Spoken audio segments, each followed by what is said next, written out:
ម៉ៃពេជ្រសូលីកាបានដឹងខ្លួនច្បាស់ថាការដែលនាងបណ្តាប្រុសម្នាក់ទៅចូលរួមមង្គលការរបស់ងួនច័ន្ទដេវីតទេពបុព្រឹកគឺធ្វើឲ្យគេសង្ស័យច្រើនថា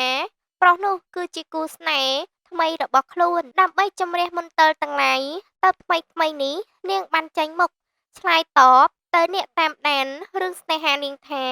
កុំឲ្យសង្ស័យលើនាងច្រើនពេកខូចក្រេឌីតនាងអស់ហើយ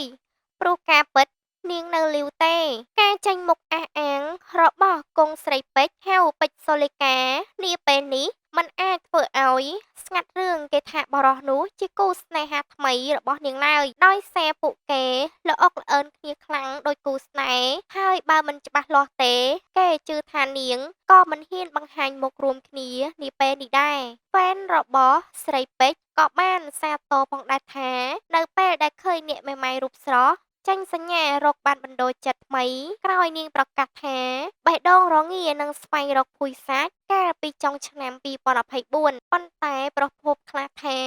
ការចេញមកច្រានចោលថាខ្លួនមានសង្សារថ្មីដោយគេម៉ៃរបស់ស្រីពេជ្រនាពេលនេះដោយសារតែនាងនៅមានជម្រើសស្នេហាច្រើនតែក្នុងនោះក៏មានអ្នកអុកញ៉ាម្នាក់តែងតែបង្អួតរូបភាពល្អក់ល្អឿនជាមួយនាងលើសពីធម្មតាផងដែររហូតមានអ្នកខ្លះហ៊ានចេញមកខមមិនថានាងនឹងបរោះទ្រព្យមហាសាលរូបនោះសមគ្នាផងបើទោះបីជាគេដឹងថាបរោះរូបនោះមានប្រពន្ធកូនទៅហើយក្តីពេជ្រសូលីកាបានប្រើជីវិតមេម៉ាយជាង2ឆ្នាំមកហើយក្រោយចែកផ្លូវជាមួយអតីតប្តីលោកកឹមហានកាលពីឆ្នាំ2022បានបន្សល់ចំណងដៃកូនប្រុសមួយអាយុ5ឆ្នាំជាងតែស្រីពេជ្រជាមេម៉ាយហៃសូពលគឺមិនមែនធ្លាក់ខ្លួនទេព្រោះនាងរស់នៅយ៉ាងហ៊ឺហាជិះរថយន្តថ្លៃៗដេកក្នុងខុនដូប្រណិតមានវិបត្តិសេដ្ឋកិច្ចឡើយប៉ុន្តែតាកតងប្រុសថ្មីដែលស្រីពេជ្រដឹកដៃឡើងចងដៃទេពបុព្រឹកងួនច័ន្ទនិវេសកាលពីពេលថ្មីនេះគេនៅមិនទាន់ស្គាល់ពីអត្តសញ្ញាណឬតួនាទីរបស់បរិសនោះឡើយខណៈតារាខ្លះសឹកផ្សៀវគ្នាថាប្រុសនោះហើយដែលយកយន្តហោះឯកជនដឹកនាងកំសាន្តជាច្រើនប្រទេសកាលពីចុងឆ្នាំ2024ពេជ្រសូលីកា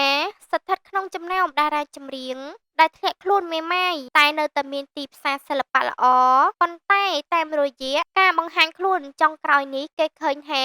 នាងមានប្រលឹងជាងមុនហើយបើបណ្ដោយឲ្យឡើងគីឡូថែមទៀតនោះអាចនឹងប្រឈមលែងត្រូវប៉ាន់ជាមិនខានខណៈដែលក្រោយមានបទល្បីពីរបទនៅឆ្នាំ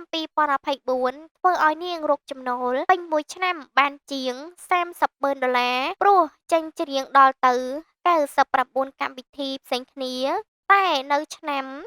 2025នេះស្រីពេជ្រនៅមិនទាន់មានបទថ្មីល្បីដូចមុនទេតាមព័ត៌មានថាមូលហេតុដែលស្រីពេជ្រសម្រេចចិត្តបញ្ចេញមុខម្ចាស់ចិត្តនាពេលនេះគឺដោយសារតែអតីតប្តីនាងលោកកឹមហានបើកបង្ហាញមុខអនាគតថ្មី